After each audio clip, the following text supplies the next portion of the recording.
What's up, everybody? It's Rob the Mellow Guy, and I'm back at you with another video update. This one going to be talking about a concert I went to last night, going over to that. And then after, why don't I wish you all a Merry Morbid Easter? That's right. For this video, I'm going to do a special little section where I'm going to talk about my Morbid Angel releases in my collection, go through my thoughts on the band's discography.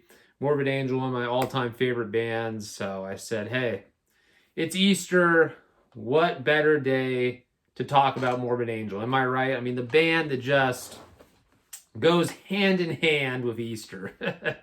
No, I've always done that. Ever since I had my radio show in college, around Easter, I'd always be like, Merry Morbid Easter. Like, every time, like on Easter, I always share a Morbid Angel video on the Facebook page for the blog or the radio show when I was running it, but still the blog, I do that. I share.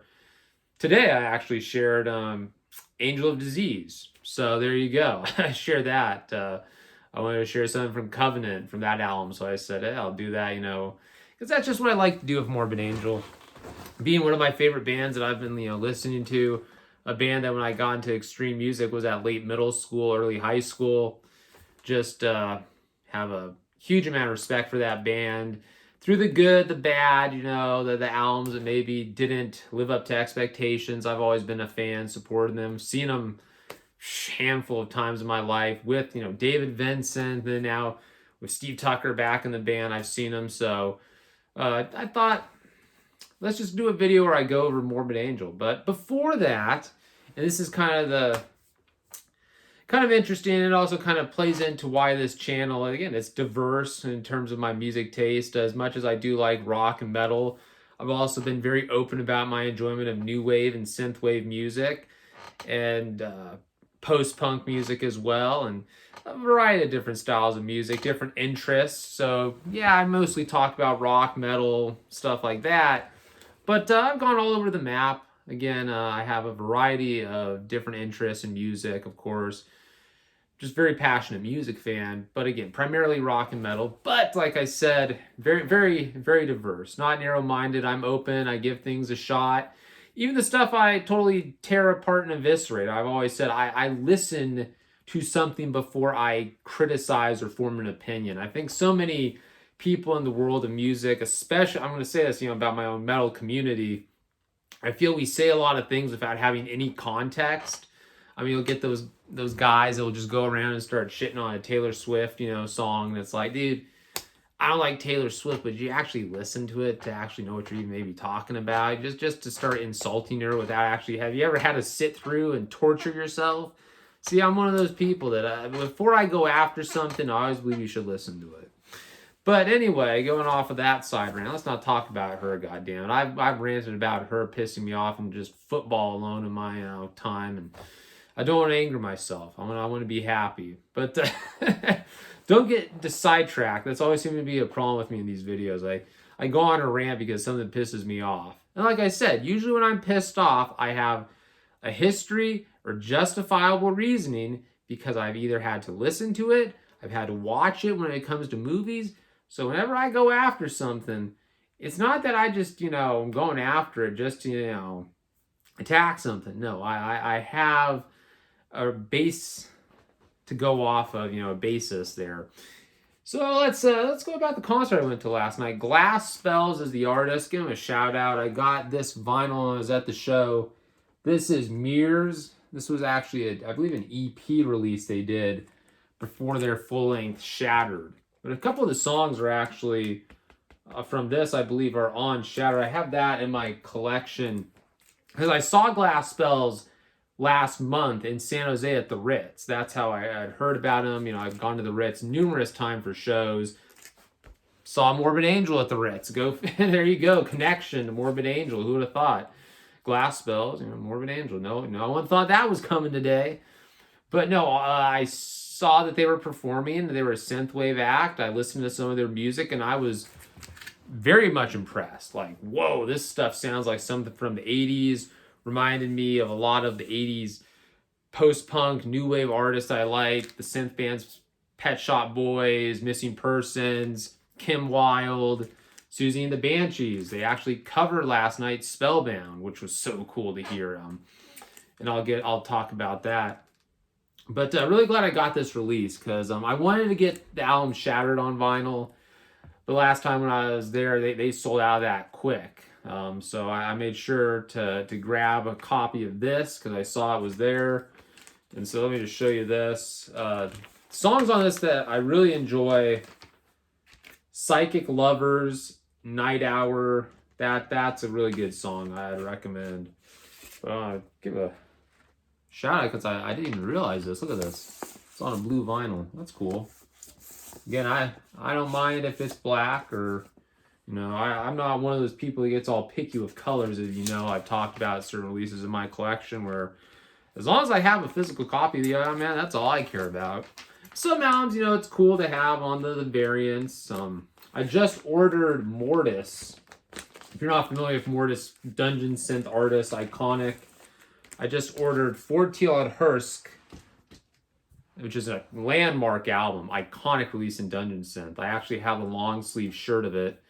And I saw on Hell's Headbangers, giving a shout out to that website, I saw that was available now for, you know, on vinyl. For a long time it hasn't been. I know they had re-released it a while back, but got that, and I got like a gold variant. So sidetracking here a little, just wanted to say that, you know, there are times if I see a variant that, again, sounds cool, I'll be like, you know what, why not? I want the album, pay a little maybe extra for the variant, it's all worth it, definitely. And Hell's Headbangers, fair price, so got that. But yeah, I'm really glad that I just picked up this release because, you know, Glass Spells, love their music, and they put on an amazing performance last night.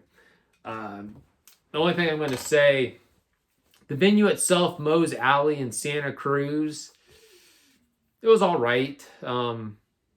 Bartender, she was great. Give a shout out to her. She had to deal with a lot of Yahoo, so respect there. Santa Cruz is an interesting place. I don't know what it is about that area. It has a reputation. My mom and dad lived there for a while before they moved to San Jose, and then I was born. So I've always, you know, they enjoyed it, I think. But man, we've gone to Santa Cruz, and you see some interesting characters nowadays. Especially if you go to the boardwalk, it's an interesting place to say the least. But like last night, I saw some people. They definitely were having a good time. They were on some stuff, you know. They weren't taking Tylenol. They were on that potent shit. So I don't know, man. It was interesting, the crowd. There were some people I actually saw from the San Jose show, which was cool. So they, like myself, you know, had seen Glass Spells, really liked the band, and were like, hey man, we want to come out again and support them, and, you know, take that drive over the Santa Cruz Mountains, you know, with all those turns and twists and turns that freak you out.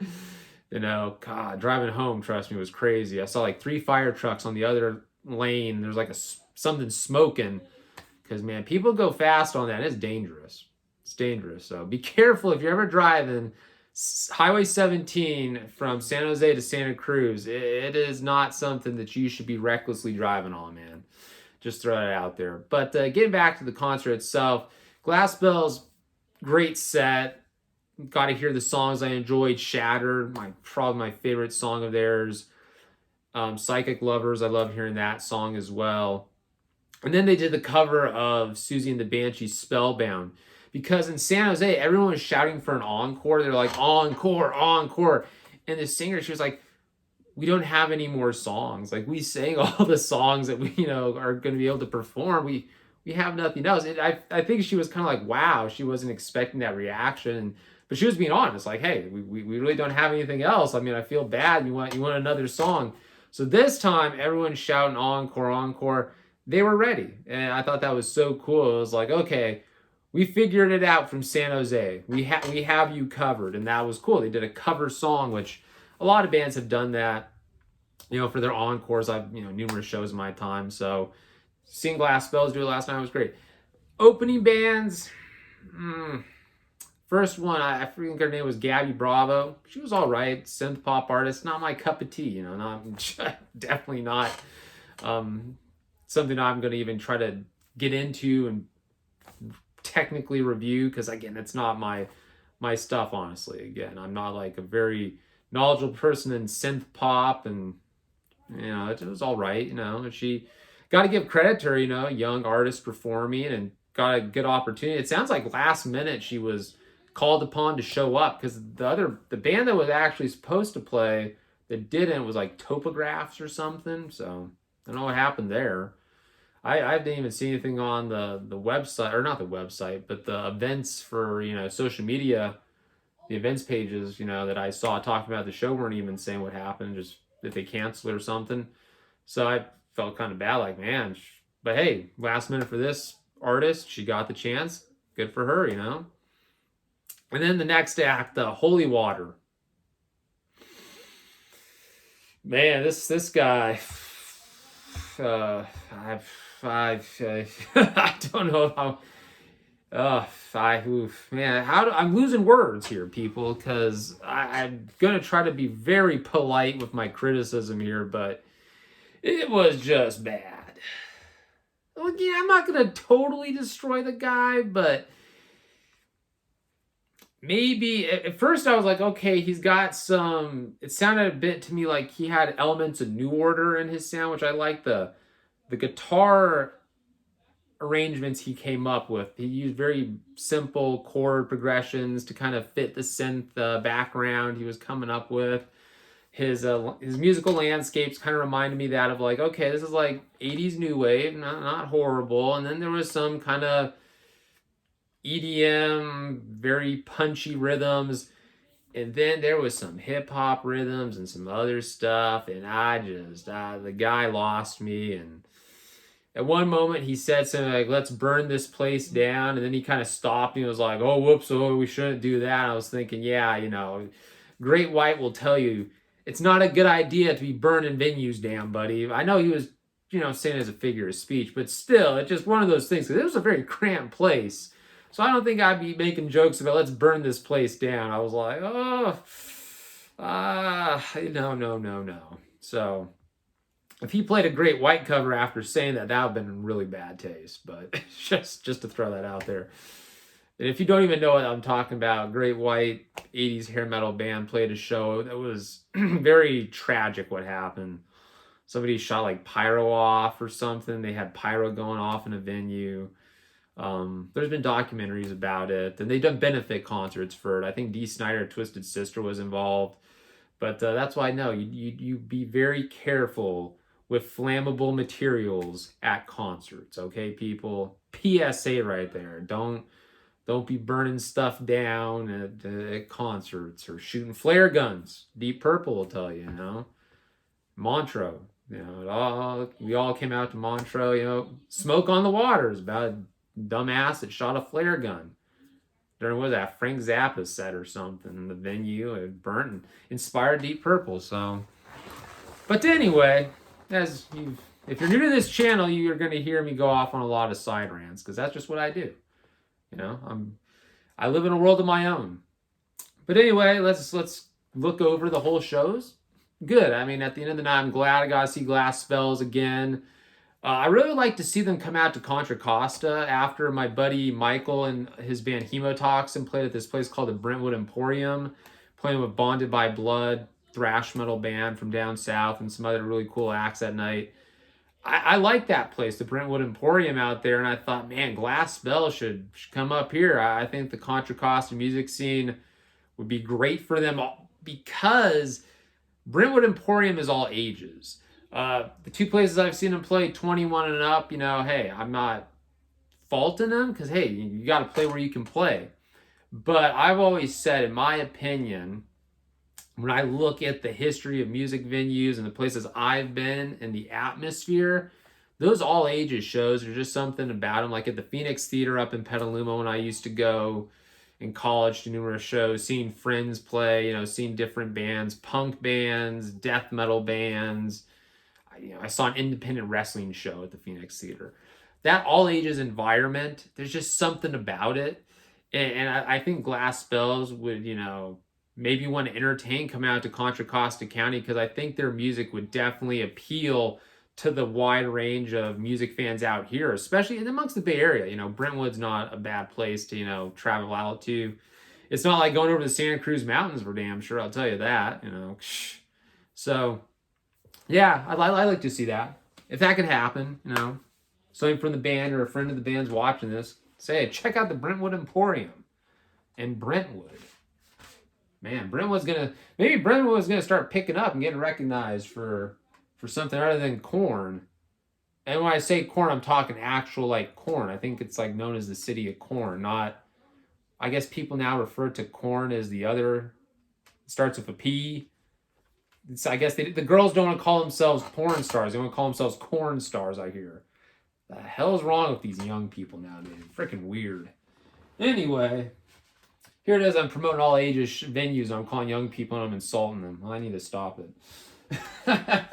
Anyway, let's get to the next segment of this video. Make it brief. My videos go long. I do apologize. But if you like and subscribe, that must means that you enjoy my ramblings and my unique taste in music and comments. But this part is about Morbid Angel, a band, like I said, I've been a huge fan of. Probably when I was getting into extreme music, middle school, that was the band. I love Morbid Angel, and you see I have Altars of Madness on CD, band's first full-length album. But then, of course, they had the release. Technically, they had worked on the songs. It's Abominations of Desolation. Excuse me, Abominations. Yeah, that was before Altars of Madness. Mike Browning actually did that release with, what was that, Mike Browning? Also, they did some demos with him, I've heard. You know, I like Mike Browning because he played a Nocturnus. I interviewed Mike Browning, even talked to him a little about, you know, I talked a little about the early Morbid Angel stuff, but mostly talked about Nocturnus and the key. He did that, you know. Isn't that crazy to think that Morbid Angel had him as the singer, but he also, I think, he had the other bassist too before. I'm not going to try to get too much into the history right now, Morbid Angel, but no, he had him before, and then David Vincent came over, bassist, vocalist, and again, he definitely makes his mark on this release. Songs like Immortal Rites, Maze of Torment, Chapel of Ghouls, that's, you know, a classic. Blasphemy, I mean, we can go on and on. Probably my favorite song from this release, if I was to pick one, Visions from the Dark Side. But Altars, Blessed Are the Sick, have this on CD. Great release as well. I think my favorite would probably be The Ancient Ones. Blessed Are the Sick, though, that song's great. Day of Suffering. The first two Morbid Angel albums are just pure old school death metal releases that if you haven't heard, you need to. If you want to get into old school death metal, or if you're a fan of old school death metal for some reason you haven't even heard these two releases, do your homework, listen to them. Great guitar playing. Trey, one of the greatest guitarists, most creative guitarist in my opinion in the world of extreme music. His approach, his sound, and the way these songs are written.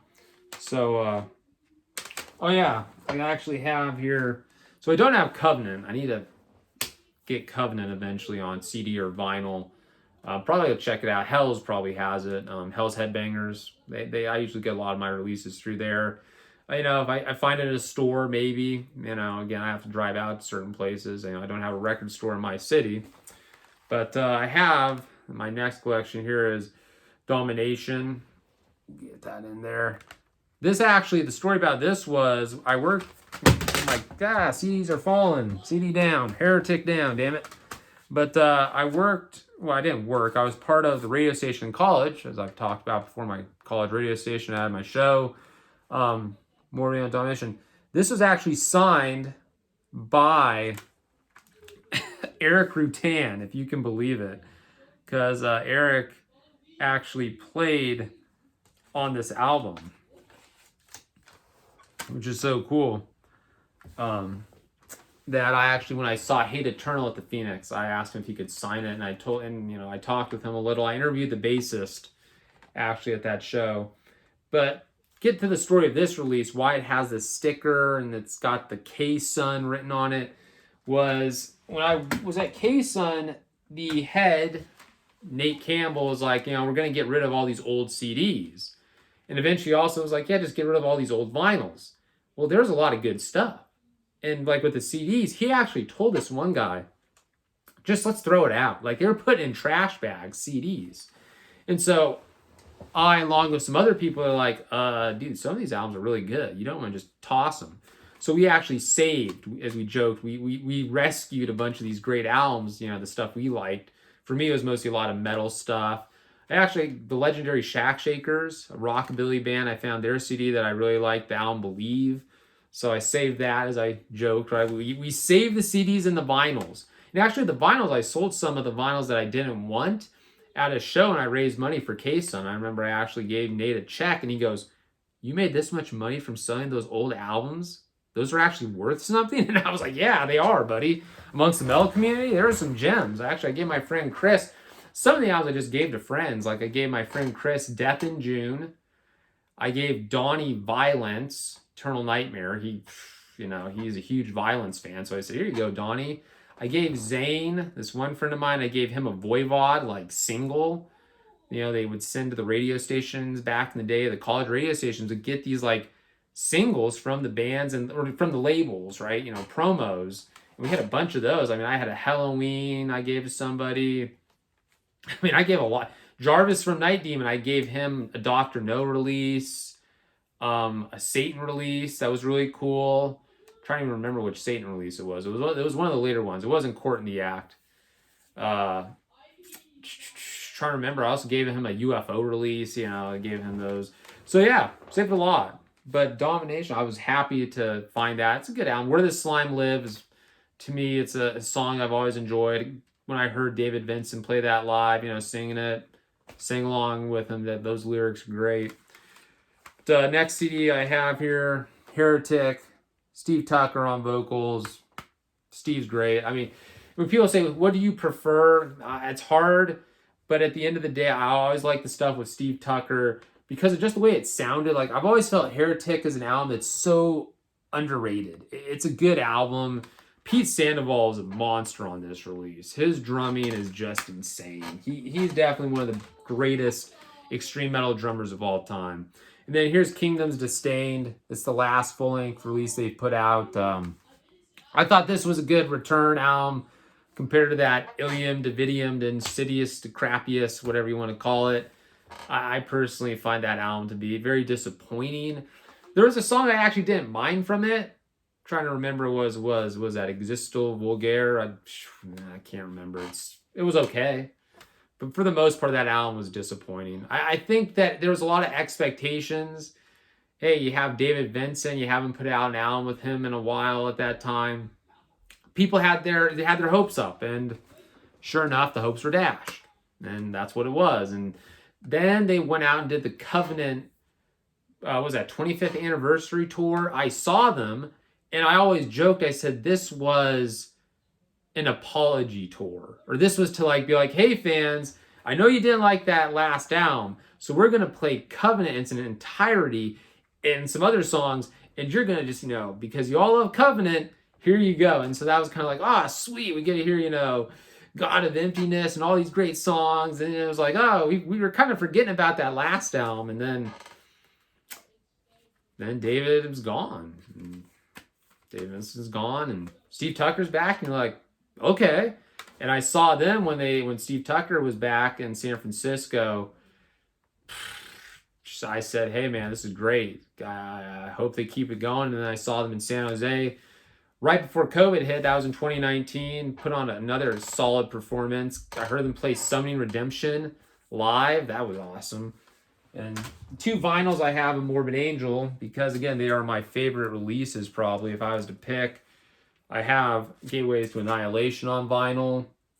I would say this is my second all-time favorite Morbid Angel album, because my favorite is Formulas Fatal to the Flesh. This release, hands down, is my favorite release from this band. Just great album, heavy riffs, blistering guitar parts. Trey, to me, you could tell after Domination there was something that he wanted to prove as a guitarist. He wanted to step it up, and he did that. And that's why these two albums, I think, the band just, I personally feel they really raised the bar. The first two albums from Morbid Angel, Blessed with the Sick, Altars of Madness, very great releases, significant, iconic. But you want to talk about musically, just some of the stuff that they were doing on these two releases, man, can't go wrong. Can't go wrong. Highly recommend. If you have not checked these out, you want to do it. Morbid Angel, man. Great band. And on Easter, perfect day to talk about them, right? Merry Morbid Easter. All right, everybody. I hope you enjoyed the video. And if you want, like and subscribe. And I'm also thinking about doing this inspired by Justin Horville from Hell's Headbangers. I watch his channel. He's a character, and I definitely agree with some of the stuff he says, especially when it comes to his opinions on music at times. He's got no holds barred, you know, kind of commentary like myself. And I thought, because he does this real, but he actually has people sending paid questions. I don't want paid questions. If you have a question about anything music related, any topics I've talked about in a past video, hell, movies I've talked about, I even talked about manga, anime. If you have any questions, drop them in that comment section and I'll, you know, answer them in my next video. I'll have a little segment where I go through and I answer your questions that you send to me, Rob the Mel Guy.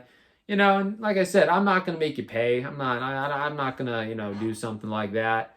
I'm all good. I'm not going to be begging, you know.